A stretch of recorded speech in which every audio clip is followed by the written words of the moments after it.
welcome back to the channel. So today we're talking about multi-sampling, or actually building a multi-sample drum kit from your own library or using the samples that are in the MPC.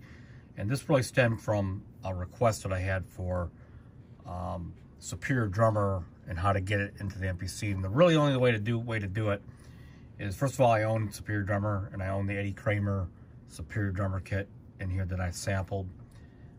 And that's the only way to get it in standalone, is just do a multi-sample session. It's important to know sort of the restrictions of the MPC and what it's capable of doing. So it's only capable of running 4 multi-samples per key group or per pad group. And that's, you know, 4 layer deep is still pretty good, especially for percussion and all that. And so understanding the restrictions on that helps you sort of plan your sample session. So what I did is I had one sample pad group that was like, I had it sampled at a velocity of a snare, you know, let's say 127 to 89 or 90, and then I went another 20 down and so forth in a sort of a linear curve. And so once I got all those drums sampled, all I did was just throw them out on the hard drive internally here. And what I did is just load them up and then create a pad key group. And this is what I'm going to show you how to do it. So I'm going to go start out with a new pad group. So let me just go clear this one out. Okay, delete. And so start a new one here. So this should be a blank one. So I got nothing on here, as you can see. All right. And so what you're going to do is you're going to browse your hard drive on the MPC, and then you're going to create a folder. Throw all your samples in the folder, just kind of keep it organized. And you can go in there, and here's all your samples. Now you can load them one at a time, which is handy when you need to grab a certain snare or something to add to an existing library. Or if you can go back out, you hit Shift, and you can load all, and everything that's in that folder will load into here. Once you load it into here, you're going to see and hear all your samples. Okay, that comprises this kit. Okay, so first of all, I'm going to tell you right up front, it's a very tedious process. I'm going to try to keep this video short and kind of show you real quickly, one, how to get the samples onto the pad. There's a couple different ways, and 2, how to sort of plan your session in this particular example, because I've got a certain algorithm there where all these samples are 4 deep and they're pretty much the same velocities and so forth. And I'm going to try to save you some time from doing some real tedious data entry. Even with that, it's still very tedious. So first, getting the samples. So let's say I put a china up here. I'm just going to drag it. I can either drag it or select the sample and hit enter, which just pops up here. Now on a multi-sample, it only works for the first slot. So I can drag a sample over it, and if I hit Shift, you'll see a red line, hopefully, and that will be the second layer. So strategically, you can look at your layers and then save yourself some time, and you'll have your slots from highest to lowest. Okay, so I'll go, this is the 4th layer. So what that looks like when you hit sample edit, or program edit, excuse me, you go into your sample like this, you're going to see each parameter. Let's go back to the beginning.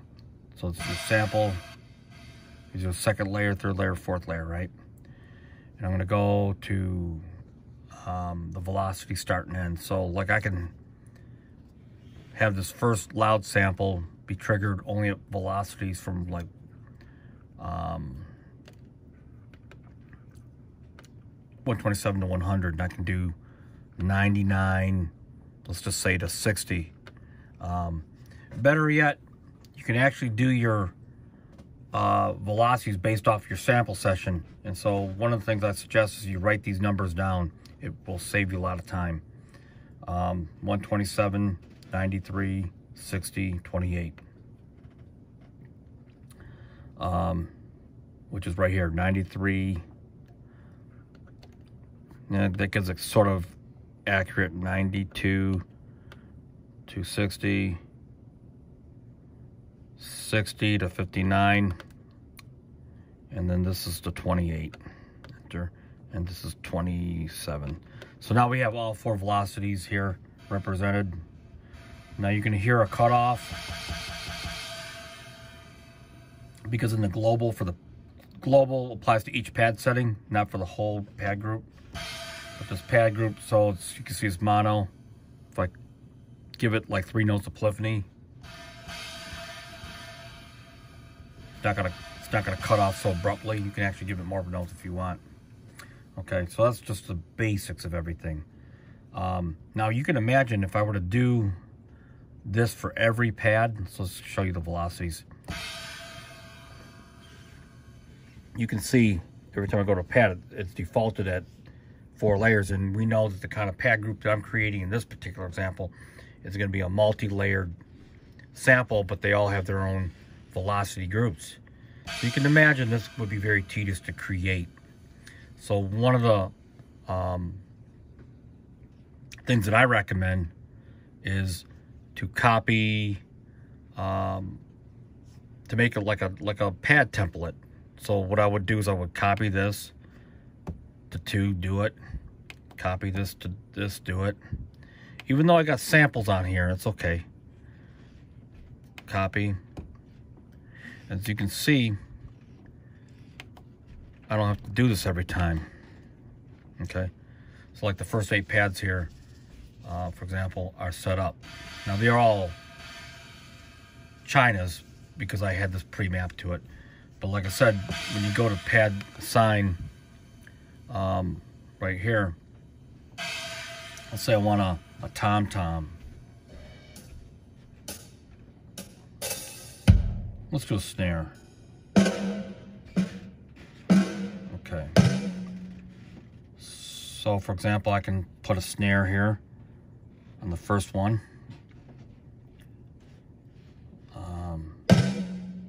Second velocity, hit shift and put it in the second slot, third slot, and then the fourth slot. And so now you have a multi-sample snare.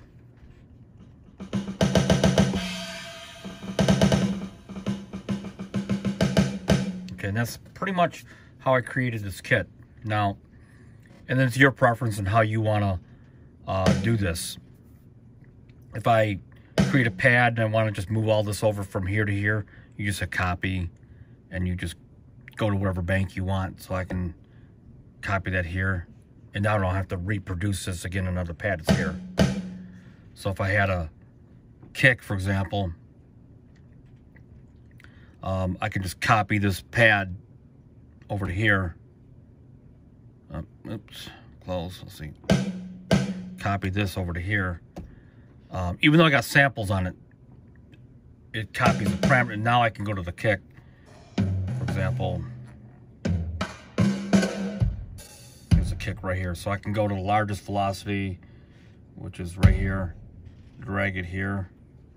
And second velocity, which is at 90, I believe. No, 112. And I can hit shift, remember. So it's drag, then hit shift, and then you get the red line. And the lowest velocity. The idea is you can customize the velocities so they don't all have to be the same, but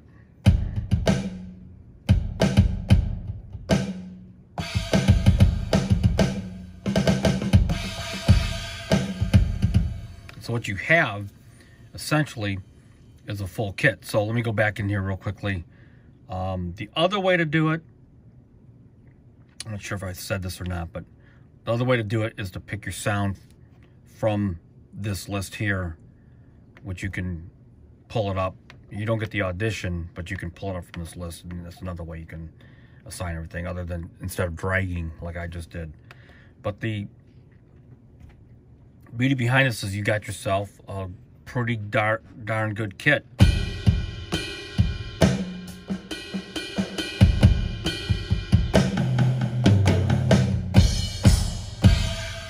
Better than the ones, in my opinion, than the standard ones that come in with the MPC expansions and all that. And you got yourself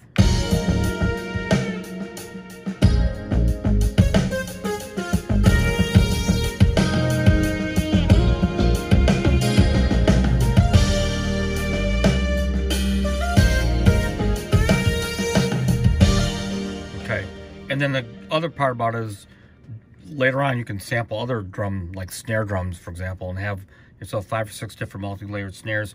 Throw it in that folder, and then you can,